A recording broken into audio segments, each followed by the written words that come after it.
If video games shared their entire narrative in dialogues and cutscenes, the medium would be little more than a film with interactive portions.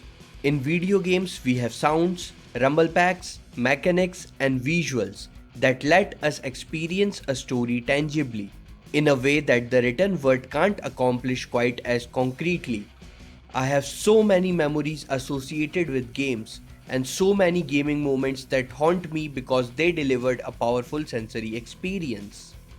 Basically, games can do a lot of storytelling in their interactive portions, especially through the environment. Hi, I am Harsh, and in this video we will talk about environmental storytelling in game design. Even though video games are unique storytellers, there are principles from games that can be applied to other forms of storytelling. Lately, I have been fascinated by how games can tell a story through objects that the player encounters and the environments they inhabit. Deus Ex, Mankind Division, and Gone Home are great examples of this. As you explore these environments, you encounter objects that give you information about space you are in. In Life is Strange, posters on the wall foreshadow future events and important plot points, and details like the pregnancy test in Dana's trash can allow us to get to know Max's classmates without disrupting the main storyline. In Detroit Become Human, interactions with objects can open up additional choices in future scenarios. Here, the story branches off and translates to a significant change in the final gameplay experience. What's great about environmental storytelling is that it can do narrative work much more efficiently and effectively than exposition. Environmental storytelling requires us to make presumptions, jump to conclusions, and fill in gaps. Such active thoughts about the world around us makes us immediate participants in the story. Environmental storytelling creates the preconditions of an immersive narrative experience in at least one of four ways. Spatial stories can evoke pre-existing narrative associations. They can provide a staging ground where narrative events are enacted. They may embed narrative information without their mise en scene, or they provide resources for emergent narratives. For example, let's look at Portal. For some time, players explore the Aperture Science Facility. It's white, pristine, clean, and very deliberately organized, with GLaDOS watching over every move. About a dozen test chambers into the facility, you, the player, stumble upon a hole in this otherwise perfect illusion. Break through this walls prompts GLaDOS to wonder where you went. This makes for some hilarious moments in the game that was already packed with its own unique brand of comedy. Inside, amid the boilerwork of Aperture's inner workings, players have discovered the maddening scrawls of someone called the Ratman, who writes on about cakes and lies and how she is watching. Sounds familiar? That's because the cake is a lie. This, my dear friends, is the sheer power of environmental storytelling. What players have been exposed to, the white, perfect room of Aperture, gives away to deeper, troubling factors. The cake you are promised is a lie, whatever that means. Something is far more sinister than sarcastic with GLaDOS. There is an entire area of Aperture behind the walls that you may never see, and you may not be alone in the facility. All of this can be assumed through the environment, and it all adds to the narrative experience. As players progress further, they encounter the cake and how it gets snatched away from them. The cake is a lie. The final scene enforces what they have already inferred in an earlier hidden room. Finding hidden rooms is not the goal of nor a requirement to complete Portal. It does, however, tell a story into itself by simply using the environment around the player's field of view. You know, video games are inherently spatial because as we play, we move through designed environments along preset paths or open areas that replicate towns, cities, jungles, deserts, bluffs, and countless other environments, both natural and artificial. These imagined, digitally realized spaces set the parameters of the story being played in a way not dissimilar to how mise en scene works in cinema to provide context by populating the screen.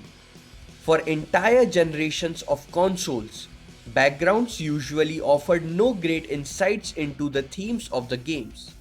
Of course, exceptions exist, but not until Bioshock in 2007 did environmental storytelling break into the mainstream as a powerful, arguably even vital component of how video games tell stories. Bioshock takes a place from Half-Life's book, where the story unfolds in front of the player.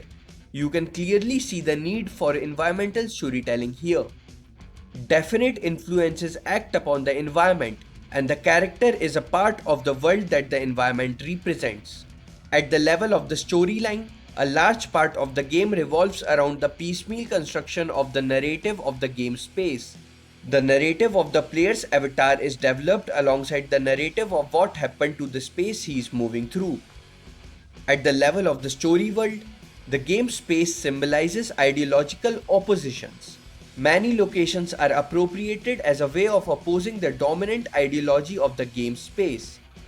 At the level of the narrative universe, which is, to a large extent, a story about the story and hence metallaptic, the player and his avatar moves through many different story worlds and storylines, all alike yet subtly different from each other. The walking simulator genre is deeply embedded to Bioshock. The genre's greatest achievements, the likes of Gone Home and What Remains of Edith Finch, learned the lessons of Rapture. The houses, villages, forests, and spaceships that have proliferated within the genre are lived in spaces. Advertisements, books, household items, diary items.